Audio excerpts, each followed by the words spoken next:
வணக்கம் ஃப்ரெண்ட்ஸ், எல்லாரும் நல்லா இருக்கிறீங்களா? நானும் நல்லா இருக்கிறேன். இன்றைக்கு நான் ஒரு குயிக் ரெசிபியோடு தான் வந்திருக்கிறேன். இன்றைக்கு நான் உங்களுக்கு செய்து காட்ட போகிற ரெசிபி பொடி இட்லி. வாங்கோ இதை எப்படி செய்கிறதுன்னு பார்ப்போம். இப்போ ஒரு பாத்திரத்தில் கொஞ்சம் எண்ணெய் எடுத்துக்கொள்ளுங்கோ. இந்த பொடி இட்லி செய்கிறதுக்கு நான் இப்படி மினி இட்லி அச்சில் போட்டுத்தான் இந்த இட்லியை நான் செய்தெடுத்து வச்சிருக்கிறேன். நீங்கள் இப்படி பெரிய இட்லிகளை கூட சின்னனா சதுரங்களாக வெட்டி போட்டு கூட இந்த பொடி இட்லி செய்து கொள்ளலாம்.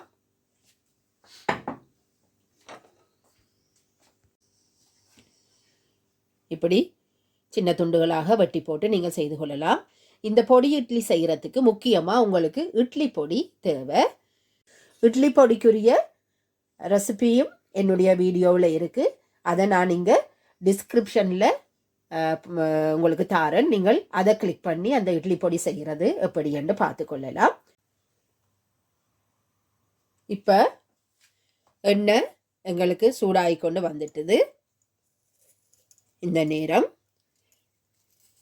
பெருஞ்சீரகம் கொஞ்சம் போட்டுக்கொள்ளுங்கோ.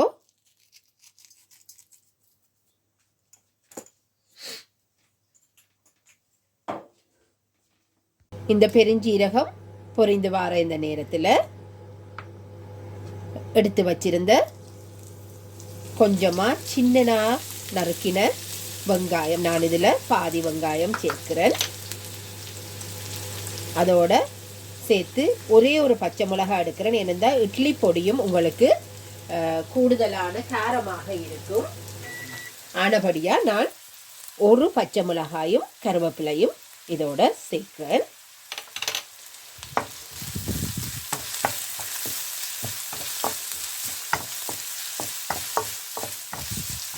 நீங்கள் முதல் நாள் செய்த இட்லி இருந்தால் கூட அதை சின்ன துண்டுகளாக வெட்டி போட்டு நீங்கள் இந்த பொடி இட்லி செய்து கொள்ளலாம். என்னுடைய அந்த இட்லி பொடி ரெசிபியின் படி நீங்கள் செய்தால் ஒரு மாதத்துக்கு கூடுதலாக நீங்கள் அந்த பொடியை வைத்தெடுத்து சாப்பாட்டுக்கு பாவிக்கக்கூடிய மாதிரி இருக்கும்.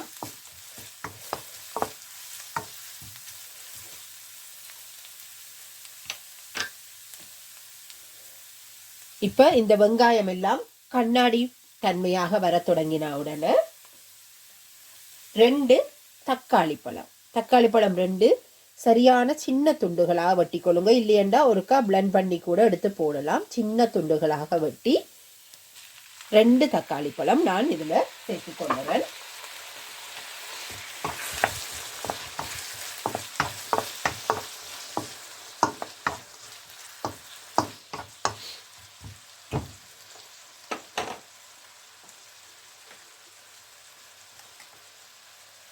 தக்காளி பழத்தோடு இதில் நான் ஃப்ரீஸ் பண்ணி வச்சிருந்த உள்ளி, அதாவது கார்லிக் பேஸ்ட்டும் ஜிஞ்சர் பேஸ்ட்டும் இதை ஃப்ரீஸ் பண்ணி வச்சதால் இப்படி பிளாக்காக இருக்குது. நாங்கள் இதை இப்போ சூட்டில் போட்டான்னு அது பேஸ்ட்டாக வந்துடும்.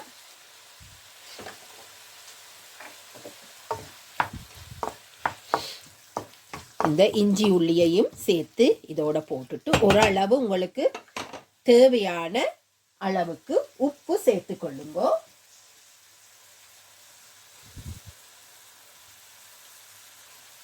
உப்பு அதோட கொஞ்சமாக அந்த கலர் வாரத்துக்காக கொஞ்சமாக மஞ்சள் தூள், அதோட நான் இதில் கறி மிளகாத்தூள் தான் சேர்க்குறேன். அதாவது மிக்ஸ்டு கொத்தமல்லி பவுடர் எல்லாமே சேர்த்த மிளகாத்தூள் தான் நான் போடுறேன். தனி மிளகாத்தூள் சேர்க்கையில் ஏனெண்டா இட்லி பொடியிலையும் சரியான காரம் இருக்கும்ன்றதால நான் இதில் கொஞ்சமாக கறி பவுடர் தான், கறி சில்லி பவுடர் சேர்த்துக்கொள்ளுறேன். இப்போ இந்த தக்காளி பழம் நல்லா கரையிற மாதிரி வர வரைக்கும் இதை கொஞ்சம் நாங்கள் வதக்க வேணும்.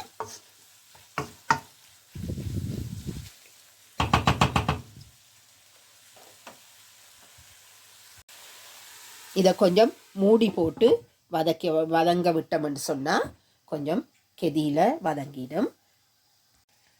இப்போ இந்த மூடியை திறந்து ஒருக்கா கரண்டியாக கிளறி விடுவோம். அப்போ தான் அந்த உப்பெல்லாம் சேர்ந்து வதங்கி வரும். கொஞ்சம் இதை இப்படி கிளறிட்டு ஒரு கொஞ்சமாக இந்த தக்காளி பழம் அவியறதுக்கு ஏற்ற அளவுக்கு ஒரு கொஞ்சமாக தண்ணியை விட்டுக்கொள்ளுவோம். பாருங்க, ஒரு தப்பு தண்ணி அளவுக்கே இதை இப்படியே அவிய விடுவோம். கொஞ்ச நேரம் மூடி போட வேணும். நான் ஒருக்கா உப்புண்ட டேஸ்ட்டை பார்க்குறேன். கொஞ்சம் உப்பு போட்டால் நல்லா இருக்கும். எந்த இட்லியில் அவ்வளவா உப்பு தெரியாது. ஆனபடியாக இந்த கலவைக்கு நீங்கள் உப்பை போட்டுக்கொள்ளுங்க. ஒரு 5 நிமிடம் இதை நாங்கள் மூடி விடுவோம். இந்த தக்காளி பழம் அவியறதுக்கு இடையில் உங்களால் முடிந்தால் உங்கள்கிட்ட இருக்கிற இட்லியை கொஞ்சம் ஸ்டீம் பண்ணி எடுத்துக்கொள்ளுங்க.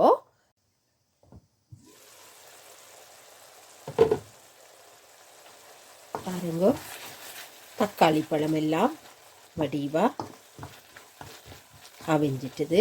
நான் ஃப்ரெஷ் தக்காளி பழம் போட்டுனா நீங்கள் டின்னில் ரெடிமேடாக வேண்டின டொமேட்டோ கூட போடலாம். ஆனால் இதில் இருக்கிற அந்த புளிப்பு சுவையும் இந்த பொடி இட்லியை இன்னும் கொஞ்சம் சுவையை அதிகரித்து காட்டக்கூடியது. ஆனபடியாக தான் நான் ஃப்ரெஷ் டொமேட்டோவை வெட்டி போட்டேன். நான் இதை இன்னும் நீங்கள் கரைகிற மாதிரி விட்டு அவிய விட்டு எடுக்கலாம். ஆனால் நான் இந்த முறையே காணும் மாதிரி இருக்குது. இந்த பதம் எனக்கு காணும். கொஞ்சம் துண்டுகள் இருக்கிறதும் ஒரு சுவையை கூட்டும். ஆனபடியாக நான் இந்த பதத்திலேயே இப்போ அடுப்பை நான் லோ ஹீட்டில் வச்சு கொள்ளுறேன்.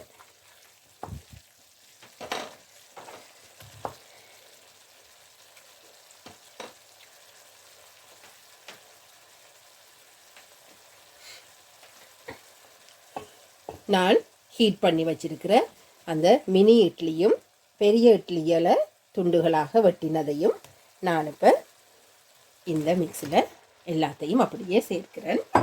சேர்த்துட்டு அவ்வளவு இந்த தக்காளி பழ மிக்ஸ் அவ்வளவும் இந்த இட்லியில் அப்படியே பிரண்டு வார மாதிரி அப்படியே பிரட்டி எடுங்கோ.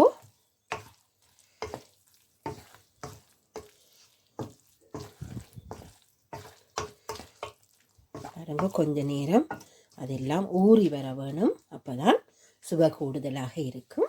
சரியான லோ ஃப்ளேமில் வச்சுக்கொண்டு அந்த ஸ்டீம் எல்லாம் அப்படியே அதில் இட்லியில் வந்து சேர்ற மாதிரி இதை கொஞ்சம் நேரம் ஒரு 2 நிமிஷம் நீங்கள் மூடி விடுங்கோ.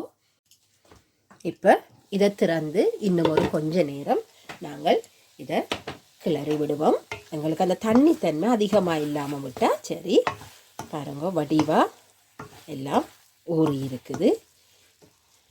இப்போ தான் நான் செய்து வச்சிருக்கிற இட்லி பொடியை இதோட நான் இப்போ கலக்க போகிறேன். ஒரு கணக்க இல்லை, இது கொஞ்சம் காரமாக இருக்கிறதால பார்க்க உங்களுக்கு கலர் குறைவாக இருக்கும். நல்லெண்ணெயோடு தொட்டு சாப்பிட்றதுன்றபடியால் அதில் அந்த நல்லெண்ணெயோடு மிக்ஸ் பண்ணிக்க தான் அதோட கலர் தெரியும். நான் இதில் ஒரு 3 டீஸ்பூன் அளவு தான் நான் இதில் சேர்க்கிறேன். இதுக்கு பிறகு நீங்கள் அடுப்பை ஆஃப் பண்ணி போட்டு இதை பிரட்டி கொள்ளலாம். நான் லோ ஹீட்டில் வச்சு தான் செய்கிறேன். இதை அப்படியே எல்லா இட்லியும் இந்த பொடி வார மாதிரி பிரட்டி கொள்ளுங்கோ. கன நேரம் அவிய விட தேவையில் நீங்கள் அப்படியே ஒருக்கா பிரட்டி எடுத்து விட்டால் போதுமானது. இப்போ இன்னும் சுவையை கூட்டுறதுக்காக கொஞ்சம் கொத்தமல்லி இலையை சின்னதாக வெட்டி அதையும் இதற்கு மேலாக அப்படியே போட்டு எடுத்துக்கொள்ளுங்கோ. உண்மையில் மழை காலங்களில் இப்படி மீதமான இட்லியோ அல்லது ஃப்ரெஷ்ஷாக செய்த இட்லியாக இருந்தால் கூட இப்படி செய்து கொடுத்தீர்களாக இருந்தால் குழந்தைகள் கூட விரும்பி சாப்பிடுவார்கள். இவ்வளவுதான், பொடி இட்லி ரெடி ஆயிட்டுது.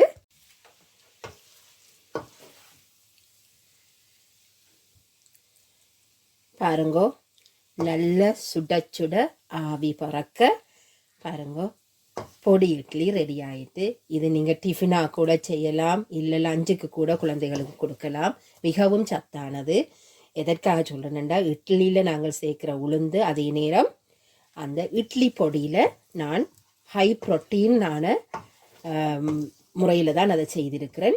அதில் போட்டிருக்கிற பருப்பு வகை எல்லாமே புரோட்டீன் கூடினது.